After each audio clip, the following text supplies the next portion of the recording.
Todos eles morreram na sua rebeldia, na sua ignorância contra o Criador. E vocês percebem essa verdade na declaração do apóstolo Paulo na carta aos Efésios, capítulo 2, versos de números 11 e 12, quando Paulo diz assim: portanto, lembrai-vos de que vós, noutro tempo, éreis gentios na carne, e chamados incircuncisão, pelos que na carne se chamam circuncisão, feita pela mão dos homens. Verso 12. Que naquele tempo estáveis sem Cristo, separados da comunidade de Israel, e estranhos aos concertos da promessa, não tendo esperança e sem Deus no mundo. Portanto, os gentios, na época do Antigo Testamento, eles não tinham acesso às promessas pactuais. Eles não tinham acesso aos mandamentos de Deus. Isso é confirmado, por exemplo, em Deuteronômio 7, dos versos 7 a 8, quando é o próprio Deus, por intermédio de Moisés, que declara que Deus escolheu apenas Israel. Não porque era um povo mais numeroso das outras nações, porque de fato não eram. O próprio Deus diz isso. Haviam nações muito mais poderosas e numerosas do que Israel. E o texto prossegue dizendo: mas o Senhor os escolheu simplesmente porque os amou. Então, nós vemos essa escolha de Deus amando e salvando apenas Israel e deixando o resto da humanidade em sua total depravação, em sua ignorância. É por isso que nós vemos aquelas nações pagãs que ladeavam Israel, politeístas, né? Que abraçavam, tinha a crença em vários deuses.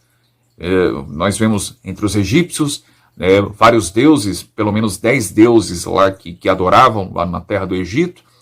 Sem razão que Deus envia as 10 pragas para desmascarar os 10 deuses falsos, né? Cada praga desmascarando um deus falso egípcio. Então as nações eram entregadas à idolatria, ao paganismo, à ignorância, e somente Israel abraçava a fé monoteísta. Eles criam apenas em Yahvé, e ponto final. É declarado também no livro dos Salmos, de número 147, versos de números 19 e 20. Mostra a sua palavra a Jacó, os seus estatutos e os seus juízos a Israel. Verso 20. Não fez assim a nenhuma outra nação, e quanto aos seus juízos, não os conhecem. Louvai o Senhor. Deus outorgou esse privilégio apenas à nação hebreia, apenas à nação de Israel. Isso é ratificado por Paulo na carta aos Romanos, no capítulo 3, quando o apóstolo Paulo declara que as primeiras palavras de Deus foram confiadas apenas para Israel. Eles quem tiveram as palavras de Deus, as primeiras, as palavras literais de Deus, eles receberam, tiveram a escritura em suas mãos. Os gentios, por outro lado, não. Então Israel era a nação privilegiada. Podemos dizer, era o xodó de Deus.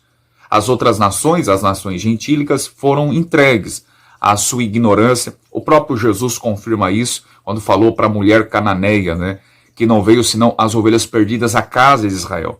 Em outra ocasião, ele fala para a mulher samaritana, lá no poço de Jacó, em João capítulo 4, a salvação vem dos judeus. Então, nós vemos o amor de Deus derramado apenas sobre a nação judaica, na antiga aliança.